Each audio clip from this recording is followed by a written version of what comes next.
जो हम लोग स्टार्ट करने जा रहे हैं वो है प्रोबेबिलिटी है।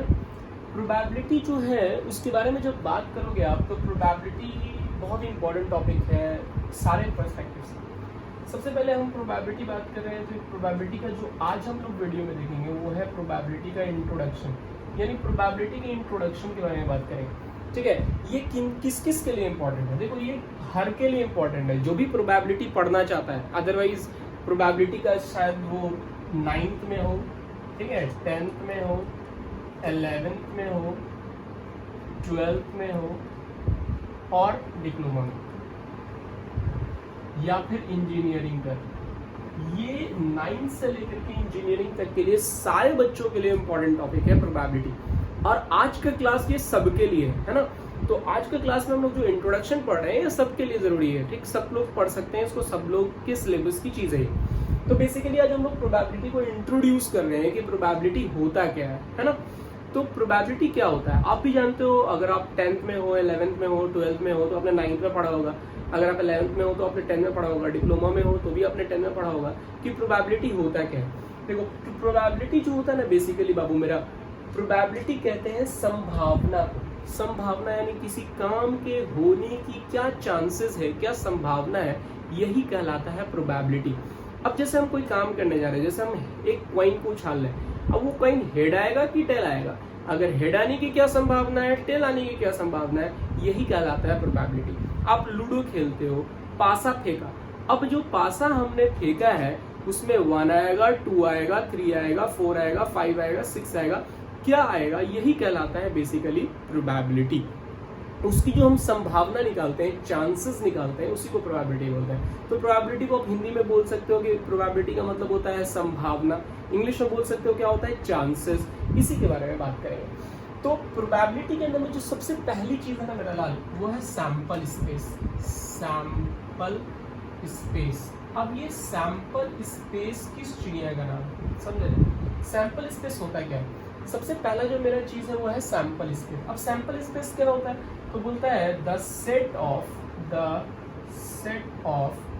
All possible outcome of an event, यानी किसी इवेंट के सारे पॉसिबल आउटकम को। इवेंट का मतलब क्या हुआ? कार्य जो हम कर रहे हैं, कोई भी कार्य जो हम करते हैं, कोई भी काम जो हम कर रहे हैं, वो इवेंट कहलाता है। जैसे मान लो हमने कॉइन को उछाला तो ये मेरा इवेंट है। अब उसमें क्या क्या आ सकता है, सारा का सारा आउटकम, यानी ऑल पॉसिबल आउटकम, जो भी पॉसिबिलिटीज उसके अंदर में है वो सारे आउटकम्स कहलाते हैं ऑल पॉसिबल आउटकम। उसी को बोलते हैं सैंपल स्पेस। तो जब हम सैंपल स्पेस के बारे में बात करते हैं, या देखो फॉर एग्जाम्पल हम देख रहे हैं, फॉर एग्जाम्पल समझिएगा, जैसे मान लो हम सबसे पहले देख रहे हैं कि वन कॉइन इज टॉस्ड। अब हमने एक कॉइन को टॉस्ट किया है ना। तो एक कॉइन को जब हम टॉस्ट करते हैं तो सैंपल स्पेस को एस से दिखाते हैं ना, it is denoted as S से डिनोट किया जाता है। अब हमने वन कॉइन को टॉस्ट किया तो सैंपल स्पेस क्या क्या हो सकता है जी? हेड हो सकता है या फिर टेल हो सकता है ना। एक कॉइन को उछाला तो या तो हेड आएगा या तो टेल आएगा। अब अगर मान लो यहीं पर हम लोग दूसरा एग्जाम्पल देखते हैं कि 2 coins are tossed. 2 coins are tossed, 2 coin हमने उछाल दिए। अब हम जब 2 कॉइन साइमल्टेनियसली यानी एक साथ उछाल रहे हैं तो सैंपल स्पेस क्या क्या हो सकता है? या तो दोनों का दोनों हेड हो जाएगा, या एक हेड होगा एक टेल होगा, या एक टेल होगा दूसरा हेड होगा, या फिर दोनों का दोनों टेल हो जाएगा। दिस इज जब 2 कॉइन उछालेंगे तो ये रिजल्ट आते हैं सैंपल स्पेस के, यानी ये सारे पॉसिबल आउटकम है। इसके अलावा कुछ और पॉसिबल नहीं है। ऐसा नहीं है कि दोनों का दोनों तुम्हारा एक खड़ा रह गया कॉइन, ऐसा तो हो नहीं सकता। अगर मान लो हम 3 कॉइन्स की बात करते हैं, 3 कॉइन्स आर टॉस्ड। अगर हम 3 कॉइन को टॉस्ट करा रहे हैं, ठीक है, तो 3 कॉइन में क्या क्या होता है समझिए। 3 कॉइन में क्या होता है कि या तो हेड आएगा। इसको लिखने का तरीका समझिएगा, हेड। अब एक हेड को हम हटा देते हैं तो हो गया हेड टेल। एक हेड के क्या हो गया? Head tail. अब इस टेल को तीनों जगह घुमाइए, क्या हो जाएगा? Head tail head. फिर इस टेल को यहाँ जाइए, टेल हेड है ना। फिर क्या कीजिए, फिर एक हेड को हटाइए तो क्या हो गया? Tail head. अब इस एच को तीनों जगह घुमाइए, अभी लास्ट में फिर बीच में लिखिए THT। फिर इसको पहले लिखिए HTT। अब एक एक करके एक एक हेड को हटा था, अब इस हेड को भी हटा दीजिए, क्या हो गया टेल टेल टेल। यानी ये सारे सैंपल स्पेस हो सकते हैं, इसके अलावा कोई और सैंपल स्पेस नहीं होगा 3 कॉइन को उछालने को, यानी 3 कॉइन को उछालने के बाद यही सारा आउटकम आ सकता है। तो बेसिकली हम लोग किसको बोलते हैं, ऑल पॉसिबल आउटकम, सारे के सारे पॉसिबल आउटकम को ही सैंपल स्पेस कहते हैं। बहुत सारे इसके एग्जाम्पल ले सकते हैं हम लोग, जैसे मान लो हम एग्जाम्पल ले रहे हैं कि ए डाई इज थ्रोन, एक डाई फेंका गया है ना, या रोल्ड फेंका गया। तो एक डाई जब फेंका जाता है तो आप समझते हो, आप खेलते हो लूडो, आजकल तो क्वारंटाइन का टाइम चल रहा है तो लूडो ही लूडो है, हम लोग भी आजकल घर में बैठ के लूडो खेल रहे हैं, आप भी लूडो खेल रहे होगे। तो लूडो जब आप खेलते हो, चाहे वो मोबाइल गेम में खेलो या फिर रियल टाइम में लूडो खेलो, जब लूडो का पासा आप फेंकते हो तो उसमें क्या क्या आता है, तो लूडो का जब हम पासा एक डाई को फेंकते हैं तो उसमें आता है या तो 1 आएगा या 2 आएगा या 3 आएगा या 4 आएगा या 5 आएगा या 6 आएगा, है ना। तो यही आता है, 6 के अलावा 7 तो नहीं आ जाएगा, 8 तो नहीं आ जाएगा, 9 तो नहीं आ जाएगा। तो ये जो आता है 1 से लेके 6 तक, इसी को बोलते हैं सैंपल स्पेस, यानी यही सैंपल स्पेस है। और एक पॉइंट को फेंकने पे यही सारी चीजें आ सकती हैं, ये सारा उसका आउटकम हो सकता है, इसके अलावा कोई तीसरा, इसके अलावा कोई छठा के बाद 7वां 8वां आउटकम नहीं होगा। तो यही कहलाता है सैंपल स्पेस। अब मान लो आपने पढ़ा होगा 2 डाइस आर थ्रोन, अगर हमने 2 डाई को फेंक दिया तो 2 डाई के केस में क्या होता है बाबू, टोटल 36 होता है, यानी NS यानी नंबर ऑफ सैंपल स्पेस कितने होते हैं, 36 होते हैं। अब इसको हम लोग कैसे निकालते हैं, तो इसको हम लोग एक बॉक्स बनाते हैं इस तरह से, है ना, 1 2 3 4 5 और 6, यहाँ पे 1 2 3 4 5 एंड 6, ये हम लोग इस तरह का एक बॉक्स बनाते हैं पूरा कंप्लीट। अब 1 1 तो क्या आएगा, 1 1 आएगा या 1 2 आएगा, नहीं पहले डाई पे 1 दूसरे डाई पे 2, फिर पहले 1 पे डाई 1 फिर 3, फिर पहले पे 1 दूसरे पे 4, 1 5 1 6, ऐसे पूरे में रहेगा। 2 2 1 2 2 2 3 2 4 2 5 2 6, इसी तरह से सारे में आएगा, है ना। लास्ट वाला तुम्हारा जो है क्या हो जाएगा, 6 और 6 हो जाएगा। इसी तरह से मान लो यहाँ पे है 3 और ये क्या हो जाएगा, 3 3 हो जाएगा, ये क्या हो जाएगा, 4 4 हो जाएगा, ये क्या हो जाएगा, 5 5 हो जाएगा। तो ऐसे टोटल करके कितने सैंपल स्पेस होते हैं, 36 टोटल सैंपल स्पेस आते हैं, है ना। तो ये तुम्हारा जो है बेसिकली कहलाता है मेरा सैंपल स्पेस। तो सैंपल स्पेस के बारे में जब हम बात करते हैं तो आपको तो सैंपल स्पेस समझ में आ गया होगा। सबसे पहला टॉपिक मेरा प्रोबेबिलिटी के इंट्रोडक्शन में सैंपल स्पेस ही होता है ये लेकिन 10 तक आप कैसे पढ़ते हो, तो 10 तक आप इसको सिंपल बोलते हो ऑल पॉसिबल आउटकम, आप वहाँ पे सिंपल ऑल पॉसिबल आउटकम बोलते हो, और वही जो ऑल पॉसिबल आउटकम होता है ना, वही कहलाता है यहाँ पे सैंपल स्पेस। ठीक है, तो सैंपल स्पेस आई होप सबको समझ में आ गया होगा। इसको छाप लो, स्क्रीनशॉट ले लो, स्क्रीनशॉट लेके छाप देना आराम से, है ना।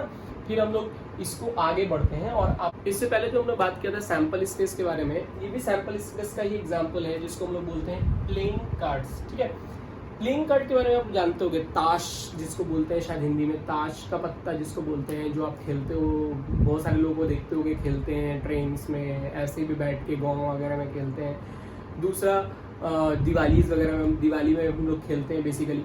तो प्लेइंग कार्ड जो होता है टोटल ये 52 तरह का पत्ती होता है, हाँ, इसमें जोकर नहीं आता है ना।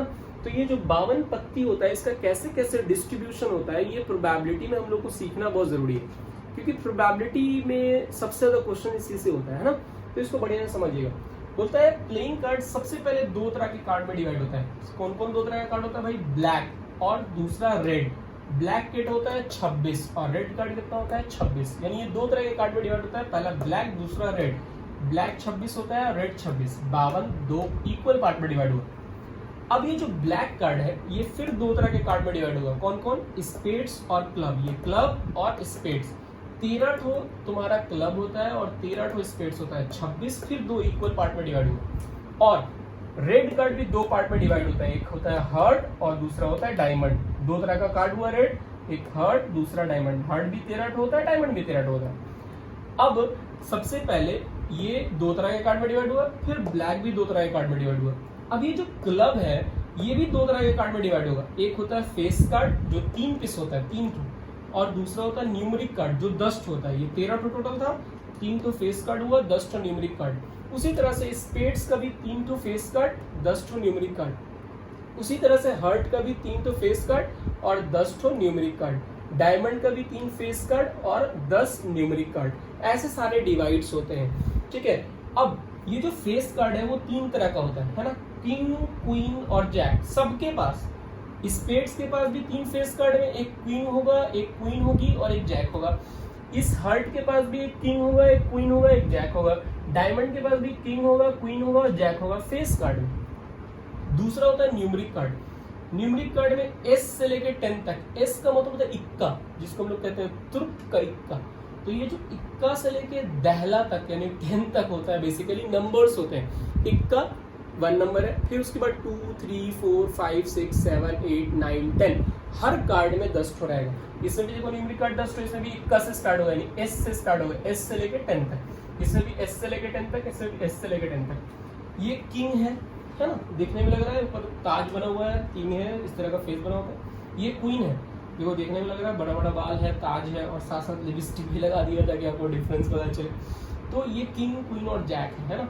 तो ये बेसिकली कार्ड का डिस्ट्रीब्यूशन होता है। अब इसमें आपको सारी चीजें याद रखनी है क्योंकि हर जगह क्वेश्चंस में आपको कार्ड के बारे में पूछेगा ही पूछेगा। आप किसी कंपटीशन एग्जाम में बैठोगे तो कार्ड के बारे में जानना आपको बहुत जरूरी है। कार्ड के बारे में सब जगह पूछता है। तो आज जो हम लोगों ने पढ़ा उसके अकॉर्डिंग कार्ड 2 तरह से डिवाइड होता है, ब्लैक और रेड। ये ब्लैक है और रेड है, 26-26। फिर आपसे कोई पूछेगा कि बताओ स्पेड्स किट होता है 13 ठो, क्लब किट होता है 13 ठो। कोई पूछेगा बताओ टोटल फेस कार्ड कितना होता है, तो चारों के 3-3 फेस कार्ड होते हैं, यानी टोटल फेस कार्ड कितना हो गया 12। अगर कोई पूछेगा बताओ कि ब्लैक का किंग किट हो, तो ब्लैक का किंग किट हो जी 2 ठो, एक क्लब के पास, दूसरा स्पेड्स के पास। अगर कोई पूछेगा बताओ हार्ट की के टू क्वीन होती है, तो हार्ट के पास तो एक ही क्वीन होती है। लेकिन अगर कोई पूछेगा बताओ रेड की के टू क्वीन होती है, तो रेड के पास 2 होता है, हार्ट और डायमंड, एक हार्ट की क्वीन, एक डायमंड की क्वीन। उसी तरह से अगर कोई तुमसे पूछे कि बताओ टोटल इक्का केट होता है, तो टोटल इक्का मतलब टोटल एस कितना होता है 4 ठो। इस तरह से सारी चीजें आपको याद रखनी पड़ेगी, है ना। इसको एक बार स्क्रीनशॉट ले लो, नोट कर लेना। तो अभी हम लोग ने देखा है सैंपल स्पेस के बारे में, ना। तो सैंपल स्पेस समझ में आ गया होगा आई थिंक सबको। तो सैंपल स्पेस का जो मतलब होता था वो बेसिकली क्या होता था, ऑल पॉसिबल आउटकम, ठीक। अब हम लोग जो देखने जा रहे हैं वो कहता है इवेंट।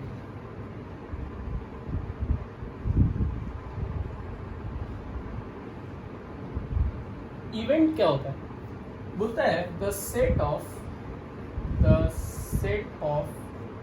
ऑल favorable outcome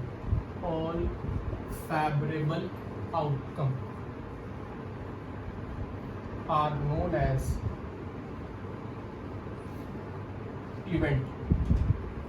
सारे फेवरेबल आउटकम को हम लोग कहते हैं इवेंट, यानी set of all favourable outcome. Favourable मतलब जो हमको चाहिए।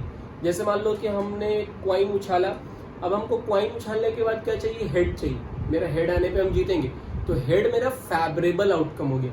बेसिकली इवेंट का मतलब होता है फेवरेबल आउटकम का सेट, ठीक है।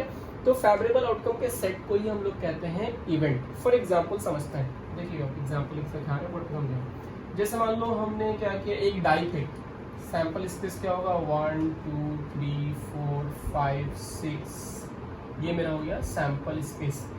एक डाई फेंकने पे सैंपल स्पेस तो यही आता। अब हमसे इवेंट बोला, इवेंट E1 बोला क्या, हैविंग एन ऑड नंबर, एक ऑड नंबर आना, हैविंग एन ऑड नंबर मेरा फेवरेबल आउटकम है। यानी हमने अगर डाई फेंका और डाई फेंकने पे अगर 1 3 5 यानी ऑड नंबर आ गया, तो मतलब मेरे फेवर में आया, मेरे फेवर में आया। तो इसमें जो तुम्हारा इवेंट होगा वो क्या होगा, इवेंट इसका होगा 1 3 और 5, है ना, ये होगी, ठीक। 1 3 और 5 इसका जो आ गया वो फेवरेबल आउटकम आ गया, यानी हमको चाहिए। तो इसी को बोलते हैं बेसिकली इवेंट। इवेंट का और भी एक डेफिनेशन होता है जो हम लोग 11th 12 में पढ़ते हैं। ये बेसिकली 10th लेवल के अकॉर्डिंग डेफिनेशन है। एक और डिफिनेशन जो हम अभी इवेंट का लिखने जा रहे हैं वो समझिए। दूसरा इवेंट का डिफिनेशन बोलता है the event the subset of sample space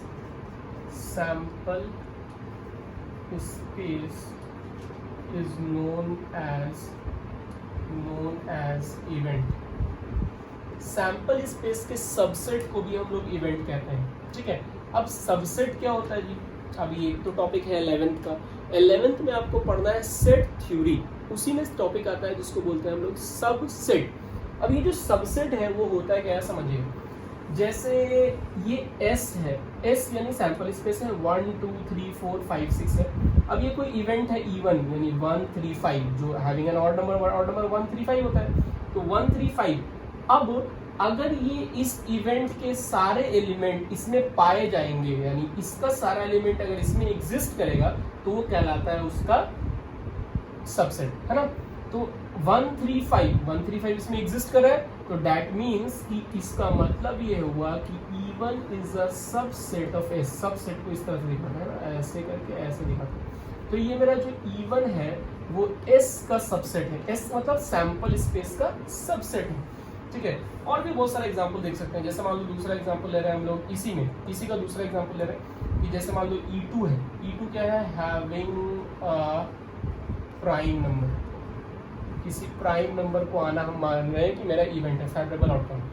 तो E2 इसमें बाबू मेरा प्राइम नंबर कौन कौन है, एक डाई को फेंकने में क्या क्या प्राइम नंबर आ सकता है। तो पहला प्राइम नंबर क्या आ सकता है, 2 आ सकता है, 3 आ सकता है और 5 आ सकता है। ये प्राइम नंबर होता है 2 3 5। तो ये जो 2 3 5 है, क्या ये सैंपल स्पेस में प्रेजेंट है? ऑब्वियसली बात है, 2 3 5 जो है 2 3 5। तो दैट मीन्स इसका मतलब हुआ कि E2 जो है वो सबसेट है किसका, सैंपल स्पेस का। तो यही बेसिकली सबसेट का मतलब होता है कि अगर ए बी का सबसेट है या इवेंट सैंपल स्पेस का सबसेट है, तो इवेंट का सारा एलिमेंट सैंपल स्पेस में प्रेजेंट होना चाहिए। अगर इवेंट का सारा इसमें प्रेजेंट होगा तो वो सबसेट कहलाएगा, अदरवाइज सबसेट नहीं कहलाएगा, और वही इवेंट भी कहलाएगा। अगर सबसेट नहीं हुआ तो इवेंट भी नहीं कहलाएगा। तो ये दोनों डेफिनेशन इवेंट के लिए फेवरेबल है। जो आपको अच्छा लगता है उसको आप नोट कर लीजिए। अब हम लोग देखेंगे, इवेंट तो हम लोग समझ लिए, अब हम लोग इवेंट के बाद समझेंगे टाइप्स ऑफ इवेंट के बारे में। इवेंट का क्या क्या टाइप होता है। सबसे पहला जो इवेंट का टाइप होता है बच्चा, वो है इम्पॉसिबल इवेंट।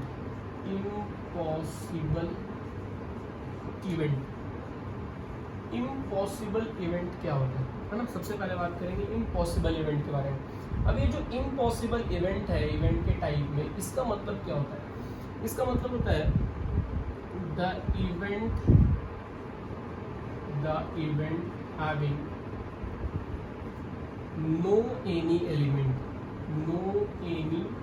एलिमेंट, वैसा इवेंट जिसके पास कोई भी एलिमेंट ना हो, यानी वैसा इवेंट का सेट जिसमें एक भी एलिमेंट ना हो, उसको हम लोग कहते हैं impossible event. Are known as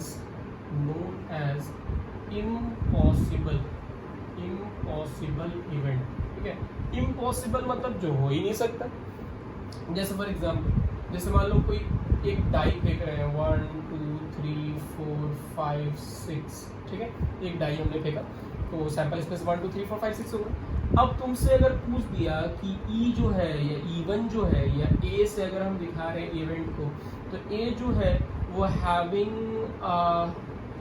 number greater than 6 से बड़ा number.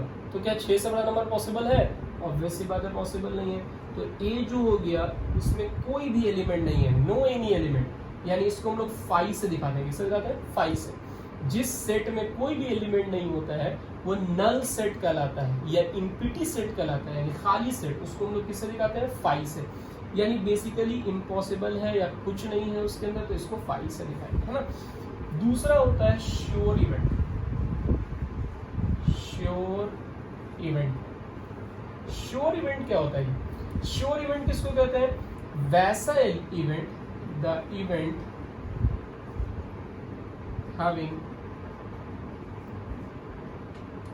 Same element as sample space, यानी वो सारा एलिमेंट जो सैंपल स्पेस में है वो इवेंट में भी है, तो कहलाएगा श्योर इवेंट। फॉर एग्जांपल देखो, जैसे मान लो यही एक डाई हमने फेंका है और हमसे बोल रहा है बी है, इवेंट है हैविंग नंबर लेस देन 7 से छोटा। तो 7 से छोटा कौन कौन नंबर होगा जी? 7 से छोटा कौन कौन होगा? 1 होगा, 2 होगा, 3 होगा, 4 होगा, 5 होगा, 6 होगा। ये तो सारा आ गया इसके अंदर में, तो ये श्योर इवेंट हो गया, यानी होगा ही होगा, होना ही होना है उस इवेंट को। जैसे मान लो हम एक डाई फेंक रहे हैं और बोल रहे हैं कि 1 से लेके 6 तक आ गया तो हम जीत गए, और 6 से ज्यादा आया तो आप जीत गए। तो बताओ कौन जीतेगा? ऑब्वियस सी बात है हम जीतेंगे। तो सैंपल स्पेस, जब इस केस में जब हम बात करेंगे तो सैंपल स्पेस और इवेंट दोनों सेम हो गया, तो ये क्या कहलाएगा? श्योर इवेंट कहलाएगा। थर्ड जो है म्यूचुअली एक्सक्लूसिव इवेंट, ये क्या होता है? बोलता है two events A and B are said to be mutually exclusive। दो इवेंट A और B म्यूचुअली एक्सक्लूसिव तब कहलाएगा, are said to be mutually exclusive if A intersection B बराबर 5। इसको इंटरसेक्शन बोलते हैं। क्या बोलते हैं इसको? इंटरसेक्शन। तो बोलता है वैसा जिसमें A इंटरसेक्शन B 5 होगा, यानी A और B के बीच में कुछ भी कॉमन नहीं होगा। इंटरसेक्शन का मतलब होता है कॉमन, तो 5 का मतलब होता है कुछ भी नहीं। तो A इंटरसेक्शन B अगर 5 हो जाए, यानी A और B के बीच में कुछ भी कॉमन नहीं होगा, तो उसको बोलते हैं म्यूचुअली एक्सक्लूसिव इवेंट। जैसे फॉर एग्जाम्पल, जैसे ये मेरा सैंपल स्पेस है, सैंपल स्पेस मेरा 1 2 3 4 5 6 यानी एक डाई को हमने फेंका है। अब A मान लेते हैं having even number, having an even number, एक इवन नंबर आना। इवन नंबर क्या क्या होता है जी? इवन नंबर होता है 2 4 6। B मान लेते हैं having an odd number, having an odd number.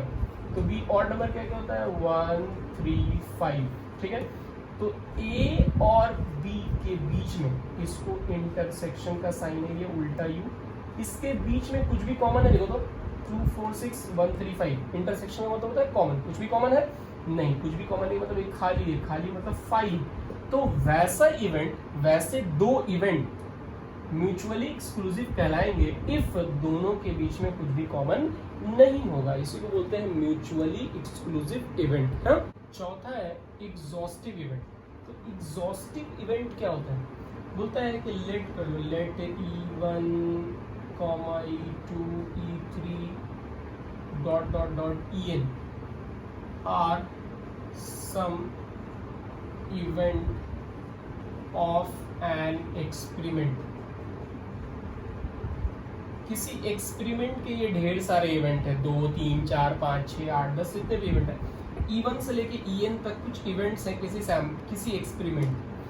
अब तो बोलता है कि if E1 union E2 union E3 union E4 union En बराबर सैंपल स्पेस, यानी S हो जाए, यानी सबका यूनियन करने पे सैंपल स्पेस आ जाए, तो उसको हम लोग कहते हैं एग्जॉस्टिव इवेंट। एग्जॉस्टिव इवेंट क्या हो जाएगा?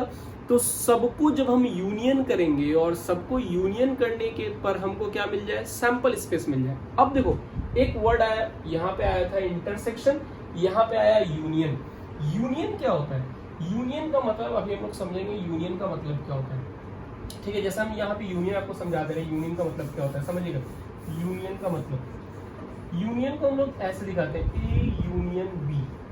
ठीक है ना, यूनियन को सीधा यू से दिखाते हैं और इंटरसेक्शन को उल्टा यू से दिखाते हैं। ठीक, अब ए यूनियन बी का मतलब क्या हुआ? जैसे मान लो ए बराबर दिया हुआ है 1 2 3 4 और बी बराबर दिया हुआ है 2 4 7 6 9। ठीक है, तो इंटरसेक्शन का मतलब होता है दोनों के बीच में कॉमन, 2 कॉमन है, 4 कॉमन है, तो 2 4 इसका इंटरसेक्शन हो गया। यूनियन क्या होता है, तो बोलता है कि यूनियन किसको बोलते हैं, all the element either present in A, either present in B, और बोथ ए एंड बी। मतलब वैसे एलिमेंट जो ए में प्रेजेंट हो, बी में प्रेजेंट हो, या ए और बी दोनों में प्रेजेंट हो, उसको बोलते हैं यूनियन। अब जैसे देखो 1 सिर्फ ए में है फिर भी लिखा है, 2 दोनों में है फिर भी लिखा है, 3 सिर्फ ए में है, 4 दोनों में है, 7 सिर्फ बी में है, 6 और 9, यानी सबको एक जगह मिला दिया। ए और बी में जितने भी एलिमेंट है सबको जब एक साथ लिखते हैं तो उसको बोलते हैं यूनियन। यूनियन को कैसे दिखाते हैं, यू से, उल्टा यू से इंटरसेक्शन को। तो वही बोलता है कि सारे इवेंट को अगर हम यूनियन करें, सारे इवेंट को मिला दें, एक समूह बना दें, अगर वो सैंपल स्पेस के बराबर हो गया तो एग्जॉस्टिव इवेंट कहलाएगा। समझिए फॉर एग्जांपल, जैसे मान लो एक मेरा सैंपल स्पेस वही सेम, एक डाई को फेंक रहे हैं 1 2 3 4 5 और 6। अब ए मेरा इवेंट है, इवन नंबर आना है। इवन नंबर क्या क्या है जी, 2 4 और 6। बी मेरा इवेंट है ऑड नंबर आना, 1 3 5। सी मान लो मेरा कोई इवेंट है जिसमें हमको चाहिए प्राइम नंबर। प्राइम नंबर क्या क्या होता है, 2 3 5। मान लो डी मेरा कोई इवेंट है जिसमें हमको चाहिए नंबर ग्रेटर देन 1, 1 से बड़ा 2 3 4 5 6। ये सारा तुम्हारा A B C D 4 sample space लेते हैं। अब चारों को यूनियन करो, A union B union C union D. अब सबको जब हम यूनियन कर रहे हैं चारों को, तो चारों में जो जो एलिमेंट प्रेजेंट है, 1 देखो तो किसी में है, एक में यहाँ, ठीक है, बी में तो लिखा जाएगा।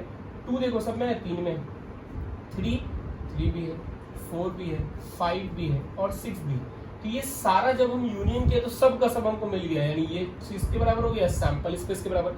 तो इसी को बोलते हैं एग्जॉस्टिव इवेंट। ये था हमारा टाइप्स ऑफ इवेंट, है ना। तो टाइप्स ऑफ इवेंट के बारे में हमने समझ लिया, समझ में आ गया होगा सबको। इसको बढ़िया से नोट डाउन कर लेना।